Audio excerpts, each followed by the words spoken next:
Welcome to madecv.com. What is your name and nationality?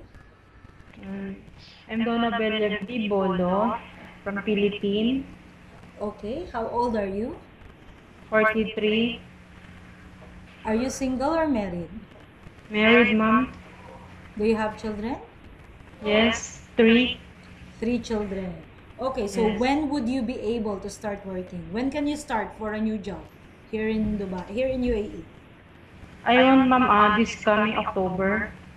This October. You can start Yes. this October. Okay, so please describe your last job. What was your last job? I'm DH in Malaysia. Mm-hmm. Yes, Okay, in mom. Malaysia. Mm. So, what were your duties and responsibilities for your employer? What were your duties and Household responsibilities? cooking, household, washing, take care of baby. Okay, so how old was the child? For newborn to how many years? I can Newborn? take yes, I can take care mom newborn or old. Mm-hmm. So in Malaysia, you worked as an all-around housemaid. You Yes, looked ma'am. after children and then you're in charge of doing all the household chores, Yes, ma'am. right? And dogs, cat, Mm-hmm. yeah. And also pets. Yes. Looking after pets. Okay. So,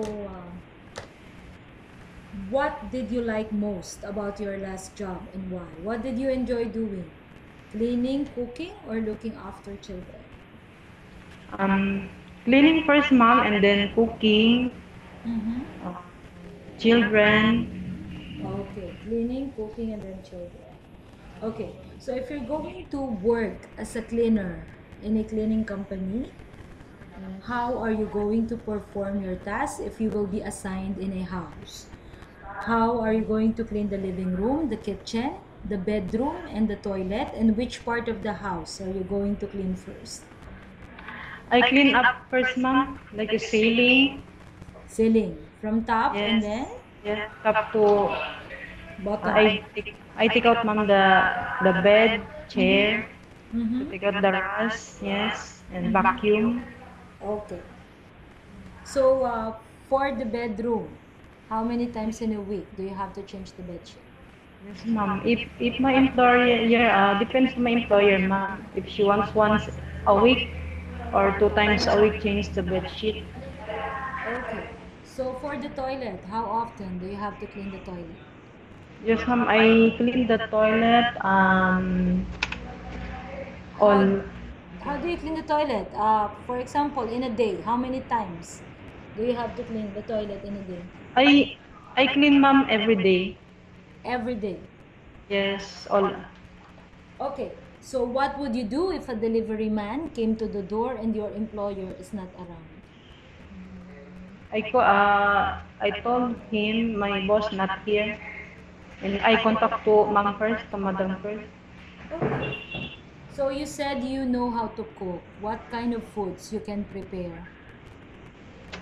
I know, ma'am, a bit like Persian food, Mm-hmm. Indian Indian food, Indian? uh, yes, Korean, a little bit, Filipino. Okay. So can you follow instruction in cookbooks?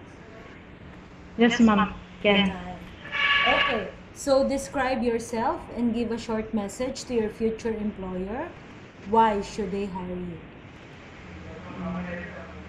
What qualities do you have that makes you Quality. a good cleaner? What? I'm Mm-hmm. I'm good and understanding. Okay. Uh, yes, ba? Good and understanding. And what else? Ano, ma'am? Ganun. You're a good cleaner.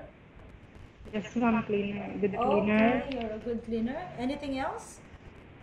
Yes, ma'am. Depend, ma'am, to my employer. What my employer told me. Yeah, what I'm doing first. Okay, so you're good in following. instructions. Okay. Yes. So please keep your mobile phone on with you as families will contact you. Thank you, Okay. Donna Bella from HCV.com. Thank you. Okay, ma'am. Thank you, ma'am. God bless.